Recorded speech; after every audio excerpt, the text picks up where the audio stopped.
বেশিরভাগ ক্ষেত্রে আপনি মানুষকে যত বেশি মূল্যায়ন করবেন, সে তত বেশি আপনাকে অবহেলা করবে। একটু সময় লাগবে ঠিকই, কিন্তু বিশ্বাস করুন, আপনার জীবনে ভালো সময় আসবেই আসবে। জীবনে ৩টা জিনিস খুব বেশি দামি: বিশ্বাস, বন্ধুত্ব, ভালোবাসা। যে তোমাকে ভালোবাসে না, তাকে তুমি হাজারো কষ্ট দিয়েও কাঁদাতে পারবে না। কিন্তু যে তোমাকে ভালোবাসে, তাকে একটু কষ্ট দিয়ে দেখো, অঝরে ঝরতে থাকবে তার চোখের জল।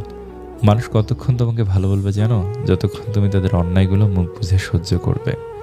পিতলকে সোনা বলিয়া চালাইলে সোনার গৌরব তো বাড়েই না, পিতলটারও জাত যায়। এমন কাউকে ভালোবেসো না যে তোমার অনুভূতি নিয়ে খেলা করে। ভালোবেসো এমন একজনকে যে তোমায় ভালোবাসতে না পারুক, অন্তত তোমার ভালোবাসাকে সম্মান করতে পারবে। বেশি উপার্জন করাটা গর্বের বিষয় নয়, বরং হালাল উপার্জন করাটাই গর্বের বিষয়। রাগ সে তো প্রিয় মানুষটার ওপর বেশি হয়।